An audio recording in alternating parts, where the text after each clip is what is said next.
Welcome back to my YouTube channel. എല്ലാവർക്കും പുതിയൊരു വീഡിയോയിലേക്ക് സ്വാഗതം.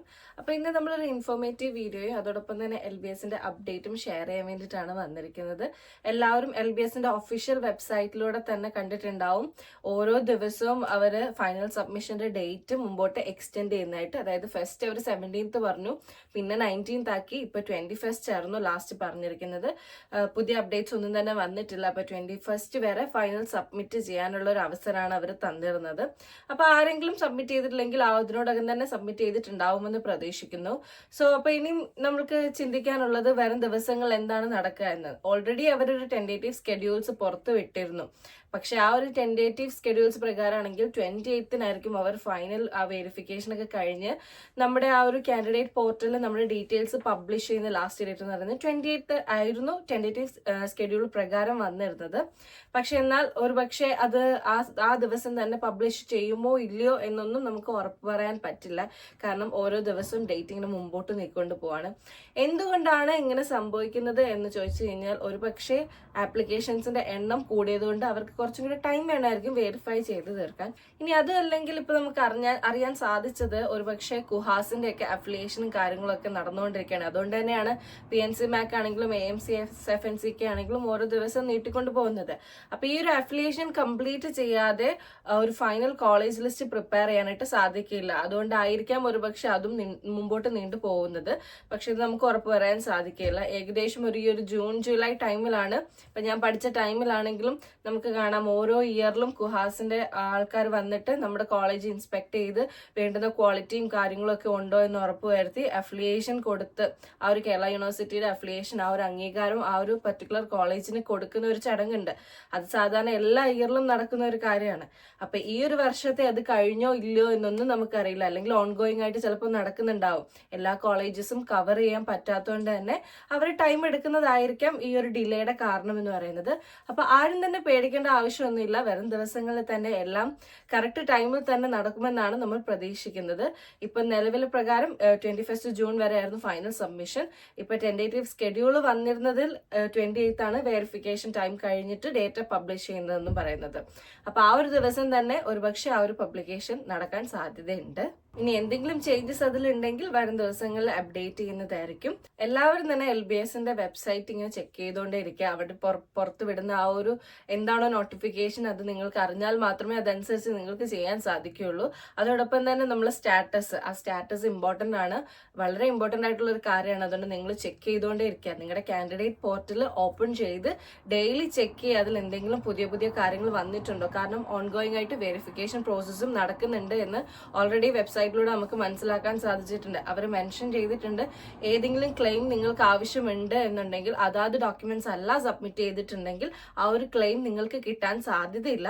അതുകൊണ്ട് ആ ഒരു ക്ലെയിമിന് അനുയോജ്യമായ ഡോക്യുമെന്റ് ആണോ നിങ്ങൾ അപ്ലോഡ് ചെയ്തതെന്ന് ഉറപ്പുവരുത്തുക. അപ്പൊ ഈ ഒരു വീഡിയോ ചെയ്യാൻ കാരണം തന്നെ ഒരുപാട് കമന്റ്സ് ഇപ്പോഴും LBSന്റെ വീഡിയോസിന്റെ താഴെ വരുന്നുണ്ട്.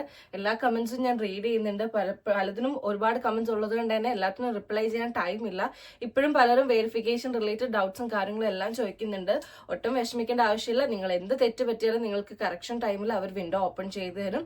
ആ ഒരു സമയത്ത് നിങ്ങളുടെ കാൻഡിഡേറ്റ് പോർട്ടലിൽ കയറിയിട്ട് എന്താണോ നിങ്ങൾക്ക് കറക്റ്റ് ചെയ്യാനുള്ളത് അത് കറക്റ്റ് ചെയ്യാനായിട്ട് സാധിക്കും. ഡോക്യുമെന്റ്സ് തെറ്റായിട്ടാണ് അപ്ലോഡ് ചെയ്തതെങ്കിൽ നിങ്ങളെ ആ ഒരു ക്ലെയിമിൽ ഇപ്പോൾ പരിഗണിക്കില്ല എന്നേ ഉള്ളൂ. പക്ഷെ കറക്റ്റ് ആയിട്ട് നിങ്ങൾ ഡോക്യുമെന്റ് വൺസ് അപ്ലോഡ് ചെയ്ത് കഴിയുമ്പോൾ ആ ഒരു ക്ലെയിമിന് നിങ്ങൾ യോഗ്യരായിട്ട് തീരും. അപ്പോൾ വൺസ് ഈ വെരിഫിക്കേഷനും കറക്ഷനും ഒക്കെ കഴിഞ്ഞ് കഴിഞ്ഞാൽ പിന്നെ ഡയറക്റ്റ് വരുന്നത് റാങ്ക് ലിസ്റ്റും അലോട്ട്മെന്റും കാര്യങ്ങളും ഒക്കെ തന്നെ ഓപ്ഷൻ രജിസ്ട്രേഷനും ഒക്കെ ആയിരിക്കും. അപ്പോൾ ഓപ്ഷൻ രജിസ്ട്രേഷൻ ഞാൻ ഒന്നും കൂടെ പറയുകയാണ്, നിങ്ങൾ ഇപ്പോഴേ പ്രിപ്പയർ ആവുക.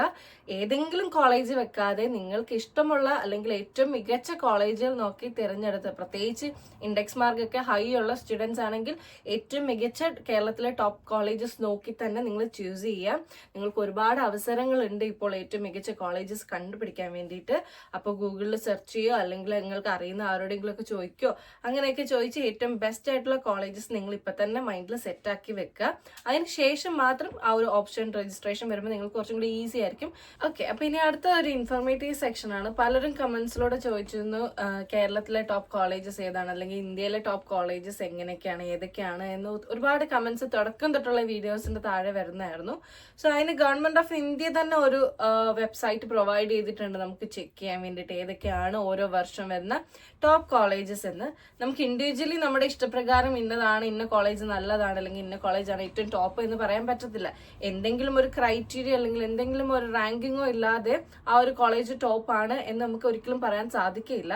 അപ്പൊ ഗവൺമെന്റ് ഓഫ് ഇന്ത്യയുടെ ഭാഗത്ത് നിന്ന് ഒരു റാങ്കിങ് സിസ്റ്റം വഴി ടോപ്പ് കോളേജസ് ഇന്ത്യയിൽ ഏതൊക്കെയാണ് എന്ന് അറിയാൻ സാധിക്കുന്ന ഒരു വെബ്സൈറ്റ് ആണ് NIRF എന്ന് പറയും. നാഷണൽ ഇൻസ്റ്റിറ്റ്യൂഷണൽ റാങ്കിങ് ഫ്രെയിംവർക്ക് എന്നാണ് അതിന്റെ പൂർണ്ണ രൂപം. അപ്പൊ ഈ NIRF എങ്ങനെയാണ് റാങ്കിങ് സിസ്റ്റം നടത്തുന്നത് ചോദിച്ചു കഴിഞ്ഞാൽ ഓരോ വർഷം ഓരോ റാങ്കിങ് ആയിരിക്കും. അപ്പോൾ ഓരോ വർഷം കോളേജസിൽ നിന്നുള്ള ഡേറ്റാസ് എല്ലാം കളക്ട് ചെയ്തതിന് ശേഷം അവർ അനലൈസ് ചെയ്ത് സർവേസും കാര്യങ്ങളൊക്കെ കണ്ടക്ട് ചെയ്തതിന് ശേഷം അവർ റിസൾട്ട് പബ്ലിഷ് ചെയ്യും. അതിന്റെ ബേസിസിലായിരിക്കും ആ ഒരു റാങ്കിങ് വരുന്നത്. അപ്പൊ ഏതൊക്കെയാണ് ക്രൈറ്റീരിയ എന്ന് നമുക്ക് ഇൻഡിവിജ്വൽ ആയിട്ട് നോക്കാം. അപ്പൊ ഫസ്റ്റ് വരുന്ന ക്രൈറ്റീരിയ എന്ന് പറയുന്നത് ടീച്ചിങ് ലേണിംഗ് ആൻഡ് റിസോഴ്സസ് ആണ്. ഇതിൽ ആദ്യത്തെ തന്നെ ചെക്ക് ചെയ്യുന്നത് അവർ ഫാക്കൽറ്റി സ്റ്റുഡന്റ് റേഷ്യോ ആണ്. ഇത്ര സ്റ്റുഡൻസിന് ഇത്ര ഫാക്കൽറ്റി ഉണ്ടോ എന്ന്.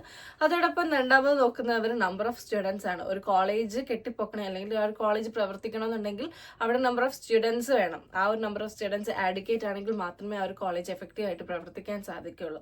അപ്പൊ ആ ഒരു കോളേജ് സ്റ്റുഡൻസിന്റെ ആ നമ്പർ ചെക്ക് ചെയ്യുന്നതായിരിക്കും. അതോടൊപ്പം തന്നെ ആ ഒരു ഫാക്കൽറ്റീസിന്റെ ക്വാളിഫിക്കേഷൻ, നല്ല ക്വാളിഫൈഡ് ആയിട്ടുള്ള ഫാക്കൽറ്റീസ് ആണോ ട്രെയിൻ ചെയ്യുന്നത്, സ്റ്റുഡൻസിനെ ട്രെയിൻ ചെയ്യാൻ യൂസ് ചെയ്യുന്ന ഫാക്കൽറ്റീസിന് വേണ്ടുന്ന എഡ്യൂക്കേഷനും കാര്യങ്ങളൊക്കെ ഉണ്ടോ എന്ന് ചെക്ക് ചെയ്യും. പിന്നെ വരുന്നതാണ് ഗ്രാജുവേഷൻ ഔട്ട്കം എന്ന് പറയുന്നത്. ഇത് അവിടെ പഠിക്കുന്ന സ്റ്റുഡൻസിൽ എത്ര പേര് പാസ് ഔട്ട് ആവുന്നുണ്ട്, അല്ലെങ്കിൽ എത്ര പേര് നല്ല ക്വാളിഫൈഡ് ആയിട്ട് പാസ് ആവുന്നുണ്ട്, അല്ലെങ്കിൽ എത്രത്തോളം മെഡിക്കൽ പ്രോഗ്രഷൻ ആണ് അവിടെ പഠിച്ചു കഴിഞ്ഞു കഴിഞ്ഞാൽ അവർക്ക് പിന്നീട് ഉണ്ടാവുന്നത്. പിന്നെ ഓരോ കോളേജിലും PhDക്ക് അവാർഡഡ് ആയിട്ടുള്ള ഒരു 2 or 3 ഒക്കെ ആൾക്കാരെങ്കിലും മിനിമം ഉണ്ടായിരിക്കണം.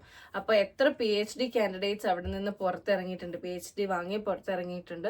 സോ ഇങ്ങനെയുള്ള കാര്യങ്ങൾ, പിന്നെ ഓവറോൾ അക്കാഡമിക് ക്വാളിഫിക്കേഷൻസും കാര്യങ്ങളൊക്കെ, ക്വാളിറ്റി ഒക്കെ ആയിരിക്കും അതിൽ ചെക്ക് ചെയ്യുന്നത്. പിന്നെ പറയാനുള്ളത് ഔട്ട്റീച്ച്, ഇൻക്ലൂസിവിറ്റി, പിന്നെ റിസർച്ച് കാര്യങ്ങളൊക്കെ ആയിരിക്കും. പിന്നെ എത്ര ഈക്വാലിറ്റിയാണ് ആ ഒരു കോളേജ് പ്രൊവൈഡ് ചെയ്യുന്നത്, എത്ര മെയിൽ കാൻഡിഡേറ്റ്സ് ഉണ്ട്, അല്ലെങ്കിൽ എത്ര ഫീമെയിൽ സ്റ്റുഡൻസ് ഉണ്ട്, അതോടൊപ്പം തന്നെ എത്രത്തോളം ബാക്കിയുള്ള സ്റ്റേറ്റ്സിൽ നിന്നൊക്കെയാണ് അവിടെ വന്ന് പഠിക്കുന്നത്. സോ ഇങ്ങനെയുള്ള കാര്യങ്ങളൊക്കെ മെയിൻ ആയിട്ട് അവർ ചെക്ക് ചെയ്യുന്നുണ്ടാവും. പിന്നെ വരുന്ന റിസർച്ചിന്റെ ഭാഗമായിട്ടുള്ള പേപ്പർ പ്രസന്റേഷൻസും കാര്യങ്ങളൊക്കെ എത്രത്തോളം വൈഡ് സ്പ്രെഡ് ആക്കുന്നുണ്ട്. പിന്നെ ഇങ്ങനെയുള്ള കാര്യങ്ങളൊക്കെ അവർ സർവേസിലൂടെയും അല്ലെങ്കിൽ പിയർ ഗ്രൂപ്പിനോട് ചോദിച്ചും ഒക്കെ ആയിരിക്കും അവർ മനസ്സിലാക്കുന്നത്. അതിന്റെ ബേസിലായിരിക്കും ഈ ഒരു റാങ്കിങ് സിസ്റ്റം വരുന്നത്. ഇനി അടുത്ത് വരുന്നത് കാറ്റഗറീസ് ഓഫ് റാങ്കിങ് ആണ്. ഏതൊക്കെ രീതിയിലൂടെയാണ് അവർ റാങ്ക് ചെയ്യുന്നത്? ഫസ്റ്റ് ഓഫ് ഓൾ ഒന്ന് ഓവറോൾ റാങ്കിങ് ഉണ്ടാവും. പിന്നെ ഓരോ യൂണിവേഴ്സിറ്റിയുടെയും ബേസ് ചെയ്ത് റാങ്കിങ് ഉണ്ടാവും. പിന്നെ അത് കഴിഞ്ഞ് വരുന്നത് ഓരോ കോളേജ് വൈസ് റാങ്കിങ് ആയിരിക്കും. കോളേജ് വൈസ് നോക്കുമ്പോൾ തന്നെ ഓരോ കോഴ്സ് വൈസും റാങ്കിങ് ഉണ്ടാവും. എഞ്ചിനീയറിംഗ്, B.Pharm, അതോടൊപ്പം തന്നെ മെഡിക്കൽ കോഴ്സുകൾ. സോ ഇങ്ങനെയുള്ള റാങ്കിങ് കാറ്റഗറീസ് ആയിരിക്കും ഉണ്ടാവുന്നത്. അപ്പൊ നമ്മൾ ഡിസ്കസ് ചെയ്യാൻ പോകുന്നത് ജസ്റ്റ് മെഡിക്കൽ റാങ്കിങ് മാത്രമാണ്. ബാക്കിയുള്ള റാങ്കിങ്ങിനെ പറ്റി അറിയണമെങ്കിൽ ഞാൻ ഒരു ലിങ്ക് താഴെ കൊടുത്തിരിക്കാം. നിങ്ങൾ ആ വെബ്സൈറ്റിൽ ഒന്ന് കയറി ചെക്ക് ചെയ്താൽ മതി. നിങ്ങൾക്ക് കൂടുതൽ ഇൻഫർമേഷൻ അവിടെ നിന്ന് ലഭിക്കുന്നതായിരിക്കും. അപ്പൊ ഇനി നമുക്ക് റാങ്ക് വൈസിൽ ഏറ്റവും മെഡിക്കൽ കോഴ്സുകളിൽ തന്നെ ഏറ്റവും ടോപ്പ് ആയിട്ട് വന്ന ഏതൊക്കെ കോളേജുകളാണ് നമുക്ക് നോക്കാം. സോ ഫസ്റ്റ് ടോപ്പ് കോളേജിൽ ഫസ്റ്റ് റാങ്കിൽ വന്നിരിക്കുന്നത് all India institute of medical science ഡൽഹിയാണ്. അതായത് എയിംസ് എന്ന് പറയും, എല്ലാവർക്കും അറിയുന്നതാണ്. എയിംസിനൊക്കെ തന്നെ പ്രത്യേകം അലോട്ട്മെന്റും കാര്യങ്ങളൊക്കെ തന്നെ ഉണ്ടായിരിക്കുന്നതായിരിക്കും. രണ്ടാമത് വരുന്നത് post graduate institute of medical education and research. ഇതിനെപ്പറ്റി നമ്മൾ ഡീറ്റെയിൽ ആയിട്ട് ഒരു സെപ്പറേറ്റ് വീഡിയോ ചെയ്തിരുന്നു, PGIMR എന്ന് പറയും. സോ ഇവിടെയും ഏറ്റവും ചിലവ് കുറഞ്ഞ രീതിയിൽ പഠിക്കാനൊക്കെ സാധിക്കും. അതോടൊപ്പം തന്നെ ഏറ്റവും നല്ല മികച്ച സെക്കൻഡ് റാങ്കിങ്ങിൽ വരുന്ന ഒരു കോളേജാണ് PGIMR എന്ന് പറയുന്നത്. മൂന്നാമത്തേത് CMC ആണ്. CMC എല്ലാവർക്കും കേട്ട് പരിചയമുള്ളതായിരിക്കും. വെല്ലൂരുള്ള CMC എന്ന് പറയുന്നത് തമിഴ്നാട് ഡിസ്ട്രിക്റ്റിലാണ് വരുന്നത്. ക്രിസ്ത്യൻ മെഡിക്കൽ കോളേജ് ആണ് CMC എന്ന് പറയുന്നത്. സോ ഫോർത്ത് റാങ്കിൽ വരുന്നത് national institute of mental health and neuro science Bangalore, അഥവാ NIMHANS എന്ന് പറയും. ഇതും ഏറ്റവും ഫേമസ് ആയിട്ടുള്ള ഒരു കോളേജ് തന്നെയാണ്. ബാംഗ്ലൂരാണ് സ്ഥിതി ചെയ്യുന്നത്. കർണാടക സ്റ്റേറ്റിലായിരിക്കും വരുന്നത്. ഇനി നെക്സ്റ്റ് ഫിഫ്ത്ത് റാങ്കിങ്ങിൽ വരുന്നതാണ് Jawaharlal institute of post graduate medical education and research. ഇത് പോണ്ടിച്ചേരിയിലായിരിക്കും വരുന്നത്. JIPMER. എല്ലാവരും ഇതും ഞാൻ ഓൾറെഡി ഇൻഡിവിജ്വൽ ആയിട്ട് തന്നെ വീഡിയോ ചെയ്തിട്ടുണ്ടായിരുന്നു. കണ്ടിട്ടില്ലാത്തവർ ജസ്റ്റ് ഒന്ന് ചെക്ക് ചെയ്ത് നോക്കാം. സെപ്പറേറ്റ് ആയിട്ട് തന്നെ ആയിരിക്കും അലോട്ട്മെന്റും കാര്യങ്ങളൊക്കെ വരുന്നത്. ഫിഫ്ത്ത് റാങ്ക് ആയിരിക്കും വരുന്നത്. സിക്സ്ത് റാങ്കിങ്ങിൽ വരുന്നത് Sanjay Gandhi post graduate institute of medical science. ഇത് ലക്നൌവിലായിരിക്കും. സ്റ്റേറ്റ് ഉത്തർപ്രദേശ് ആണ്. ഇനി അടുത്തത് ബനാറസ് ഹിന്ദു യൂണിവേഴ്സിറ്റി. ഇതിനെപ്പറ്റിയും ഡൗട്ട് ചോദിച്ചിട്ടുണ്ടായിരുന്നു. വാരണാസിയിലാണ് വരുന്നത്, ഉത്തർപ്രദേശിൽ തന്നെയായിരിക്കും. 7th റാങ്ക് ആണ് ഇതിനുള്ളത്. ഇനി അടുത്തത് അമൃത വിശ്വ വിദ്യാപീഠം, കോയമ്പത്തൂരാണ് വരുന്നത്. തമിഴ്നാട് സ്റ്റേറ്റിലായിരിക്കും വരുന്നത്. 8th റാങ്കിങ് ആണ് ഈ ഒരു കോളേജിനുള്ളത്. 9th റാങ്കിങ് വരുന്നത് കസ്തൂർബ മെഡിക്കൽ കോളേജ്, മണിപ്പാൽ, കർണാടക സ്റ്റേറ്റിലായിരിക്കും വരുന്നത്. നെക്സ്റ്റ് ലാസ്റ്റ് 10th വരുന്നത് Madras medical college and government general hospital, Chennai. അപ്പൊ ഇതൊക്കെയാണ് ഇന്ത്യയിൽ തന്നെ ടോപ്പ് 10 മെഡിക്കൽ കോളേജസിൽ വരുന്നത്. ഇനി അപ്പൊ എല്ലാവരും ചിന്തിക്കുന്നുണ്ടാവും കേരളത്തിലെ കോളേജസ് ഒന്നും തന്നെ ഇല്ലേ എന്ന്.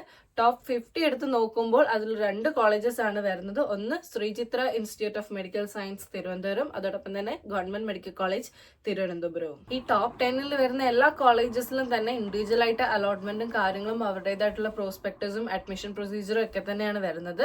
ഏതെങ്കിലും കോളേജിൽ നിങ്ങൾക്ക് ജോയിൻ ചെയ്യാൻ താല്പര്യം ഉണ്ടെങ്കിൽ ആ ഒരു കോളേജിന്റെ വെബ്സൈറ്റിൽ കയറി ചെക്ക് ചെയ്യുക അവിടുത്തെ അഡ്മിഷൻ പ്രോസസ്സ് എങ്ങനെയാണ് നടക്കുന്നതെന്ന്. അപ്പൊ അവർ ഓൾറെഡി ഡീറ്റെയിൽ ആയിട്ട് ഓരോ ഇൻഫർമേഷനും അതിൽ തന്നെ മെൻഷൻ ചെയ്തിട്ടുണ്ടാവും. എങ്ങനെയാണ് അഡ്മിഷൻ, എപ്പോഴാണ് അലോട്ട്മെന്റ്, എപ്പോഴാണ് നമ്മളുടെ പേഴ്സണൽ ഡേറ്റ സബ്മിഷൻ അല്ലെങ്കിൽ ഓൺലൈൻ രജിസ്ട്രേഷൻ. സോ ഇങ്ങനെയുള്ള കാര്യങ്ങളൊക്കെ ഓൾറെഡി വെബ്സൈറ്റിൽ മെൻഷൻ ചെയ്തിട്ടുണ്ടാവും. ഇതിൽ തന്നെ ഒരു 2-3 കോളേജസിന്റെ ഡീറ്റെയിൽഡ് വീഡിയോ നമ്മൾ ഓൾറെഡി ചെയ്തിട്ടുണ്ടായിരുന്നു. കണ്ടിട്ടില്ലാത്തവർ ജസ്റ്റ് ചാനലിൽ കയറി ഒന്ന് ചെക്ക്ഔട്ട് ചെയ്താൽ മതി, കാണാൻ സാധിക്കുന്നതായിരിക്കും. ജിപ്മറും പി ജിപ്മറും ഒക്കെ നമ്മൾ ഡിസ്കസ് ചെയ്ത കാര്യങ്ങളാണ്. ഇതിൽ കൂടാതെ തന്നെ നിങ്ങൾക്ക് എന്തെങ്കിലും ഡൗട്ടോ കാര്യങ്ങളോ ഉണ്ടെങ്കിൽ, ഏതെങ്കിലും കോളേജസിനെ പറ്റി ഡൗട്ടോ കാര്യങ്ങളോ ഉണ്ടെങ്കിൽ ജസ്റ്റ് കമന്റ് ചെയ്താൽ മതി. ഞാൻ അതിനെപ്പറ്റി റിസർച്ച് ചെയ്തിട്ട് നിങ്ങൾക്ക് ഇൻഫർമേഷൻ ഷെയർ ചെയ്യുന്നതായിരിക്കും. ഒരു വീഡിയോ ആയിട്ട് ചെയ്യണം എന്നുണ്ടെങ്കിൽ ഒരുപാട് കമന്റ്സ്, ആ ഒരു പർട്ടിക്കുലർ കോളേജിനെ പറ്റി ഒരുപാട് കമന്റ്സ് വരികയാണെങ്കിൽ ഡെഫിനറ്റ്ലി ഞാനതൊരു വീഡിയോ ആക്കി തന്നെ ചെയ്യുന്നതായിരിക്കും. അല്ലെങ്കിൽ എന്നെ കൊണ്ട് കഴിയുന്ന രീതിയിൽ തന്നെ കമന്റ്സിലൂടെ തന്നെ നമ്മൾ ഡൗട്ട് ക്ലിയർ ചെയ്യുന്നതായിരിക്കും. അപ്പൊ ഇത്രയൊക്കെ കാര്യങ്ങളാണ് നമ്മൾ ഈ ഒരു ചെറിയ വീഡിയോയിലൂടെ ഇൻക്ലൂഡ് ചെയ്തിരിക്കുന്നത്. അപ്പൊ എല്ലാവർക്കും മനസ്സിലായിട്ടുണ്ടാവും എന്ന് ഞാൻ വിശ്വസിക്കുന്നു. തീർച്ചയായും ഈ ഒരു ഡീറ്റെയിൽഡ് വീഡിയോ നിങ്ങളുടെ ഫ്രണ്ട്സിനും ഷെയർ ചെയ്യുക. അപ്പൊ ഇതൊരു കൂടുതൽ ഇൻഫർമേഷൻസ് അവരിലേക്കും എത്തുന്നതായിരിക്കും. വീഡിയോ ഇഷ്ടപ്പെട്ടിട്ടുണ്ടെങ്കിൽ തീർച്ചയായിട്ടും ലൈക്ക് ചെയ്യുക, ഷെയർ ചെയ്യുക. ചാനൽ ഇതുവരെ സബ്സ്ക്രൈബ് ചെയ്തിട്ടില്ലെങ്കിൽ എത്രയും വേഗം സബ്സ്ക്രൈബ് ചെയ്യുക. വരും ദിവസങ്ങളിലുള്ള ഇമ്പോർട്ടന്റ് നോട്ടിഫിക്കേഷൻസും കാര്യങ്ങളും ഇൻഫോർമേറ്റീവ് വീഡിയോസും ഒക്കെ നിങ്ങളിലേക്ക് എത്തുന്നതായിരിക്കും. എല്ലാവർക്കും അറിയുന്ന പോലെ തന്നെ LBSന്റെ നെക്സ്റ്റ് സ്റ്റെപ്സ് ഒക്കെ ഉടനെ വരുന്നതായിരിക്കും. അപ്പോൾ ഉള്ള വീഡിയോസ് നിങ്ങളിലേക്ക് എത്തണമെന്നുണ്ടെങ്കിൽ ബെൽ ബട്ടൺ ഓൺ ചെയ്ത് സബ്സ്ക്രൈബ് ചെയ്ത് ചാനൽ വെക്കുക. അപ്പോൾ മറ്റൊരു വീഡിയോയുമായി കാണുന്നതുവരെ എല്ലാവർക്കും ബൈ, ടേക്ക് കെയർ.